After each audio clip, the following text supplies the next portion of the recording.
Halo, Assalamualaikum warahmatullahi wabarakatuh. Perkenalkan kami dari kelompok 2, mata kuliah pengantar ofisial statistik dari kelas 1 D32 Politeknik Statistika STIS. Nah, kami punya dosen yang sangat keren nih yang mengampu mata kuliah ini, yaitu Pak Yuliaktis Transfer Wijaya. Sebelum kita membahas lebih dalam, kita kenalan dulu yuk sama kelompok 2. Kelompok 2 ini terdiri dari dua tim materi yang ada Bella, Andre, Mukma, dan Hairul. Selanjutnya ada tim editing yang terdiri dari Verzia Dea, Inayati, dan juga Inayah. Oke guys, jadi sebenarnya kita hari ini mau bahas tentang apa sih gitu ya. Jadi di mata kuliah pengantar ofisial statistik, video kali ini kita akan membahas tentang definisi OS dan juga 10 prinsip ofisial statistik berdasarkan UNFPOS. Penasaran kan? Yuk, makanya disimak terus ya sampai akhir. Nah, jadi sebenarnya apa sih itu statistik resmi gitu ya?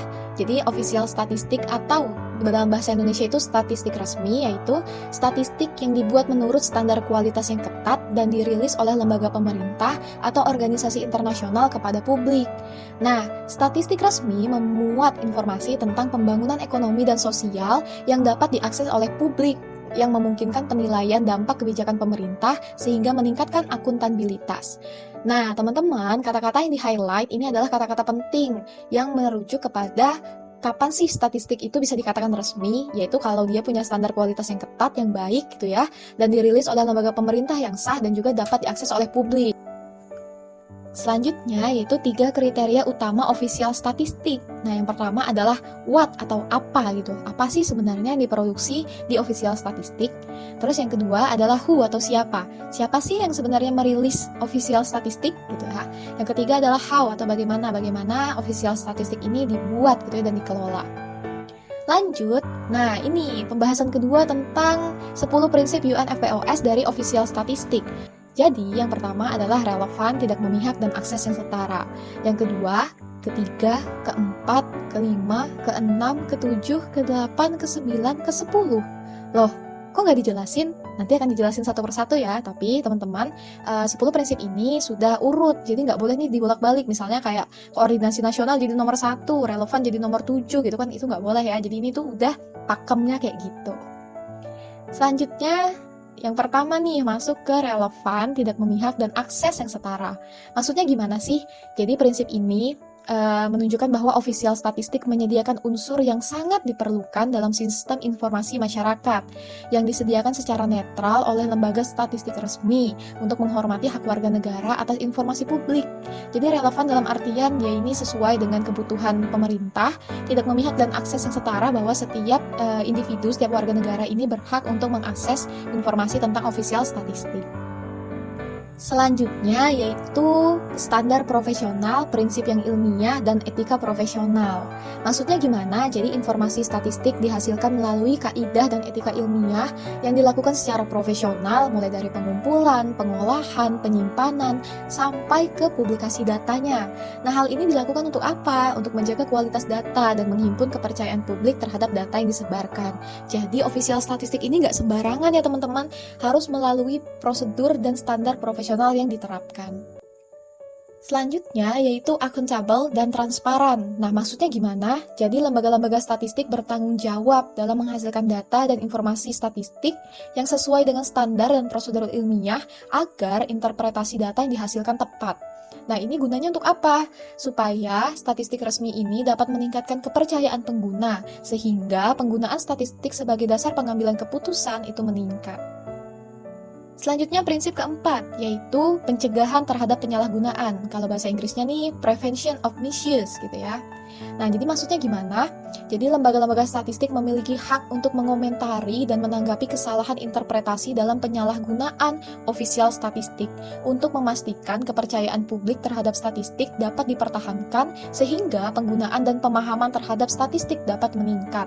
Nah, seketat itu ya penjagaannya terhadap official statistik ini, maka dari itu memang data-data yang dihasilkan oleh Badan Statistik Resmi atau official statistik yang dihasilkan itu adalah data yang memang berkualitas gitu ya. Nah, selanjutnya kita ke fun fact nih teman-teman. Ada yang tahu nggak ini bendera negara apa? Nah, ini adalah bendera negara Finlandia. Jadi, di sini dalam memenuhi prinsip profesionalisme beretika, Finlandia mengharuskan setiap statistisinya mematuhi sikap tidak memihak, dapat diandalkan, relevan, efektivitas biaya, kerahasiaan statistik, dan transparansi nih. Gitu teman-teman. Oke, kita lanjut ke prinsip selanjutnya, yaitu sumber ofisial statistik. Ini kayaknya bapaknya lagi pusing gitu ya, statistik ini banyak banget gitu ya, pusing itu lihat data. Nah, jadi teman-teman maksud sumber ofisial statistik ini apa sih? Jadi, data untuk tujuan statistik itu dapat diambil dari semua jenis sumber, baik itu survei statistik ataupun catatan administrasi. Jadi, lembaga statistik resmi ini dapat memilih sumber ofisial statistik dengan memperhatikan beberapa aspek yang tadi ya, yaitu kualitas, juga ketepatan waktu, biaya, dan beban responden. Nah, ini bertujuan untuk memaksimalkan kualitas data statistik dengan meminimumkan usaha yang perlu untuk dilakukan dan meringankan beban responden. Nah, selanjutnya yaitu prinsip apa ya? Kalau misalnya lihat gembok ini ingat apa nih? Ya, kerahasiaan. Jadi, maksudnya gimana? Jadi data pribadi, data statistik, baik itu pribadi, perseorangan, ataupun badan hukum, harus sangat dirahasiakan dan digunakan secara eksklusif untuk tujuan statistik. Nah, prinsip ini bertujuan untuk menjaga kredibilitas nih dari kantor statistik nasional dalam membuat dan menghasilkan ofisial statistik. Nah, yang selanjutnya yang ketujuh ada legislasi atau kepastian hukum. Nah, prinsip ini bertujuan untuk menciptakan payung hukum yang berkualitas untuk melindungi semua kegiatan di dalam sistem statistik. Kalau misalnya teman-teman bingung nih, gimana sih? Nah, ini teman-teman bisa lihat bagannya. Jadi, statistik resmi memiliki payung hukum supaya mereka bisa beroperasi secara independen dan akhirnya menghasilkan statistik resmi yang berkualitas. Gitu. Lanjut ke yang ke-8, yaitu koordinasi nasional. Nah, di koordinasi nasional ini untuk mencapai konsistensi dan efisiensi juga ya teman-teman. Jadi fungsinya apa? Yang pertama, adanya pencegahan, adanya duplikasi pekerjaan gitu supaya job desk-nya lah istilahnya gitu ya, itu nggak tumpang tindih antara lembaga satu dan lembaga lainnya. Yang kedua adalah meminimalisir beban responden, karena kan kalau misalnya surveinya atau sensusnya diadakan 2 kali gitu ya, oleh lembaga A dan lembaga B, pasti respondennya terbebani gitu ya, kayak banyak banget yang harus dijawab gitu ya sama respondennya gitu kan. Nah, yang ketiga adalah memfasilitasi integrasi data dari berbagai sumber melalui penggunaan statistik standar. Loh, kok ada Spider-Man ya? Kayaknya Spider-Man-nya lagi bingung deh. Apa sih yang dibingungin? Jadi dia itu bingung guys. Kalau misalnya prinsip ke-8 ini tidak diperhatikan, apa sih yang terjadi? Nah, ini dia informasinya Spider-Man. Kamu bisa baca sendiri ya. Oke, kita lanjut lagi. Nah, yang ke-9 adalah penggunaan standar internasional. Prinsip ini bertujuan untuk memastikan adanya standar kualitas pasti yang dapat digunakan untuk membandingkan suatu kegiatan dan hasil ofisial statistik di suatu negara maupun antar negara. Jadi misalnya nih teman-teman melakukan penilaian, membandingkan sesuatu hal A dan suatu hal B gitu ya. Tapi teman-teman nggak punya standar resmi gitu, standar pastinya. Pasti kan jadinya subjektif ya. Jadi itulah gunanya adanya penggunaan standar internasional. Nah, yang ke-10 atau yang terakhir adalah kerjasama internasional. Nah, kerjasama internasional ini ada 2, ada multilateral dan juga ada bilateral. Gunanya untuk apa? Yang pertama, menerapkan metode terbaik yang sesuai dengan standar internasional. Yang kedua, menemukan solusi bersama mengenai permasalahan dan tantangan-tantangan statistik yang dihadapi. Yang ketiga, memberi peluang bagi staf lembaga statistik untuk mengembangkan diri. Itu, jadi penting nih juga ada kerjasama internasional. Nah, ada yang tahu ini bendera negara apa? Pasti tahu dong, ini bendera dari Amerika Serikat. Nah, ini study case dari Amerika Serikat ya. Jadi Mr. Andre nih ya namanya, selaku ketua kelompok kita juga nih misal gitu ya, dari Amerika Serikat berkata bahwa terdapat banyak kelompok yang melakukan koordinasi statistik, baik itu kelompok-kelompok pemerintah ataupun kelompok bukan pemerintah di Amerika Serikat.